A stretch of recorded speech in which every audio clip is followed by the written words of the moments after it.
Olá, alunos do oitavo ano. Nós vamos estudar hoje a página de número 57 da apostila de vocês. Se vocês ainda não estão com a apostila na mão, por favor, podem pegá-la já. Na página 57, estamos trabalhando com sons e significados. Então, vamos continuar trabalhando com poemas.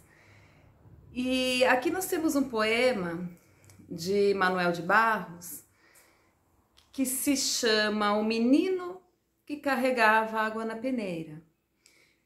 Esse poema, ele vai se parecer muito com uma narrativa, uma crônica que nós lemos há algumas semanas. Vamos ver se vocês conseguem se lembrar qual é a crônica? Então prestem atenção na leitura, me acompanhem. Tenho um livro sobre as águas e meninos. Gostei mais de um menino que carregava água na peneira. A mãe disse que carregar água na peneira era o mesmo que roubar um vento e sair correndo com ele para mostrar aos irmãos. A mãe disse que era o mesmo que catar espinhos na água, o mesmo que criar peixes no bolso. O menino era ligado em despropósitos. Quis montar os alicerces de uma casa sobre orvalhos. A mãe reparou que o menino gostava mais do vazio do que do cheio. Falava que os vazios são maiores e até infinitos. Com o tempo, aquele menino que era cismado e esquisito, porque gostava de carregar água na peneira, com o tempo descobriu que escrever seria o mesmo que carregar água na peneira. No escrever, o menino viu que era capaz de ser noviça, monge ou mendigo ao mesmo tempo. O menino aprendeu a usar palavras, viu que podia fazer peraltagens, foi capaz de interromper o voo de um pássaro botando ponto no final da frase. Foi capaz de modificar a tarde botando uma chuva nela. O menino fazia prodígios, até fez uma pedra dar flor. A mãe reparava o menino com ternura. A mãe falou: meu filho, você vai ser poeta. Você vai carregar água na peneira a vida toda. Você vai encher os vazios com suas peraltagens. E algumas pessoas vão te amar por seus despropósitos. Então aqui conta pra gente a história de um menino poeta, segundo a mãe, um menino que gostava de imaginar. Então, ele descobriu que com a imaginação ele podia tudo. Ele gostava mais de vazios do que de cheios. Por quê? Gostava mais de vazios do que de cheios? Porque no vazio há espaço para a imaginação. Se está cheio, não há espaço. Então, nos vazios ele encontra esse espaço para poder criar. Quando nós escrevemos, nós podemos tudo mesmo. Nós podemos, como o menino, o eu lírico, né, o menino do poema, colocar um ponto final, por exemplo, e encerrar um voo de um pássaro, fazer com que esse voo cesse. Só de colocar o ponto final, como o menino fez aqui no poema. Então nós podemos tudo. Ao escrevermos, a nossa imaginação vai longe. E ele tem uma mãe, é isso que mostra no texto. E que essa mãe, ela se orgulha desse menino, porque ela compreendeu que esse menino é imaginativo, que esse menino, ele cria, que esse menino pode sim e já é um poeta. Então essa mãe é uma mãe que se orgulha, ela olha com ternura, ela vê arte naquilo que ele faz. Vocês lembraram do texto que lemos há algumas aulas? Uma crônica? Eu vou fazer com que vocês se lembrem. Essa crônica que nós lemos há algum tempo, vocês podem me acompanhar. Está lá na página de número 27. A incapacidade de ser verdadeiro. É a crônica que conta a história de Paulo. Lembram? Que Paulo era um menino que era como esse do nosso poema, que carregava água na peneira. Paulo, ele também imaginava e também chegava contando coisas para a mãe que pareciam absurdas. E a mãe achava todas essas coisas absurdas. Tanto que levou o filho ao médico, porque ela não conseguia compreender a imaginação desse garoto. Ela não conseguia compreender. Então, levou o garoto ao médico. Foi aí que o doutor disse: ah, senhora mãe, o seu filho é um caso sério, é um caso de poesia, mas precisou um médico dizer isso a ela, ela não percebeu isso sozinha. Então, nós podemos comparar esse texto do menino que carregava água na peneira com o texto, com a crônica de Carlos Drummond de Andrade, que está na apostila de vocês, na página 27. Então, vejam bem, nós vamos estudar um pouquinho desse poema pensando no eu lírico. Quem é o eu lírico do poema?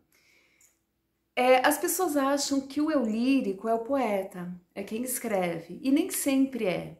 Para saber se o eu lírico é o poeta, é preciso conhecer a biografia do poeta. Por exemplo, na página 58, vocês têm a biografia de Manuel de Barros. Lendo a biografia dele, talvez você encontre no poema algo que o represente. Então, pode ser que ele seja o poeta e o eu lírico. Mas não podemos sempre achar que o eu lírico é o poeta. O eu lírico é como se fosse uma personagem inventada pelo poeta. Ele pode, sim, colocar no texto situações vivenciadas por ele e também vivenciadas pelo eu lírico no texto. Mas nós não sabemos se são ou não são vivenciadas por ele. Porque a gente só sabe o que está na biografia do autor. Nós não sabemos o dia a dia dele, o que passa na cabeça dele, tudo que ele viveu. Nós não sabemos de detalhes da vida dele. E às vezes esses detalhes aparecem no eu lírico. Então nós temos aqui um pouquinho do estudo do eu lírico na página 58. Esse eu lírico tem pensamentos, tem emoções próprias e cada autor, cada poeta cria para aquele poema o seu eu lírico. Então há um eu lírico em cada poema criado pelo poeta. E só fazendo com que vocês compreendam bem, esse eu lírico talvez não seja o poeta. Nesse texto, será que o eu lírico é o poeta? Logo no início do texto nós vemos que está em primeira pessoa, né? Tem um livro sobre águas e meninos, gostei mais de um menino que carregava água na peneira. Então, começa em primeira pessoa, tem um livro. Então, ele tem um livro na casa dele. E ele tem um sobre água e sobre meninos. Então, será que o autor, Manuel de Barros, ele tem também na casa dele um livro que fala de água, que fala sobre águas e meninos? A gente não sabe. Então, a gente não sabe se o eu lírico representa a vida do poeta, certo? Deu para entender o que é o eu lírico? Se tiver alguma dúvida, manda a professora lá no WhatsApp que a professora responde, tá? Vamos fazer os exercícios, então, a partir da 1.1, da página 58, está perguntando aqui se o narrador faz parte do texto. Eu já respondi a essa pergunta quando eu falei para vocês que o texto é em primeira pessoa. Então, se o texto está em primeira pessoa, logo no comecinho, sim, prova isso, prova que o narrador faz sim parte do texto. Aí nós temos na página 59 algumas questões de interpretação do poema. Quero que vocês respondam, eu faço correção com vocês no nosso grupo do WhatsApp, tá? Na página 60, estamos falando de uma figura de linguagem chamada metalinguagem. Nós já falamos da metalinguagem em sala de aula. Vamos dar mais alguns exemplos de metalinguagem? Então, quando o poeta está escreve, aliás, no seu poema sobre o ato de escrever, é uma metalinguagem. Então, ele está usando o poema para falar de poema, para falar da escrita do poema. eu mandei para vocês um vídeo para falar de metalinguagem, lembra? Um vídeo do Teatro Mágico, que aí eu joguei uma pergunta e vocês me responderam. Então, também é metalinguagem. Que mais? O próprio dicionário. Dicionário é metalinguagem, porque ele está nos dando significado de palavras, mas é escrito com palavras. Então, são palavras dando significado de palavras. Também é um texto metalinguístico. E acho que eu devo ter dado já para vocês um exemplo, né, de metalinguagem, que é quando eu escrevo sobre o ato de escrever, ou quando eu escrevo sobre a língua portuguesa, sobre palavras, eu estou fazendo um texto metalinguístico, estou usando a figura de linguagem metalinguística quando eu faço isso. Então, vocês vão responder sobre metalinguagem também, e sobre versos livres. Versos livres, o próprio nome já diz, né? Você tem liberdade de produzir, de criar os seus versos, sem se preocupar tanto se vai rimar ou não, sem se preocupar tanto se haverá divisão silábica,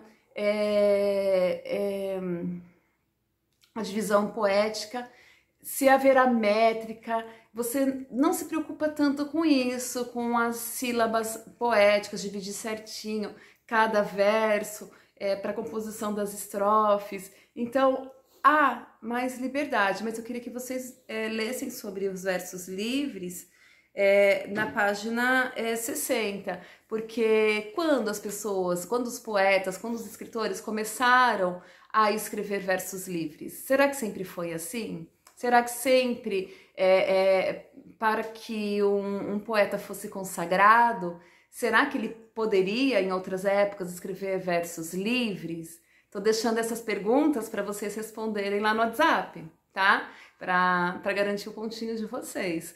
Então, respondam para mim no WhatsApp. Será que foi sempre assim? Será que sempre os poetas, os seus poemas tiveram prestígio, mesmo escrevendo versos livres? Quando que eles começaram a utilizar essa outra maneira de escrever? Respondam para mim lá no WhatsApp. Então, até a página 60 eu pedi os exercícios, eu corrijo com vocês lá, tá bom? Um beijo e que vocês continuem se cuidando. Fiquem bem, tá? Beijo!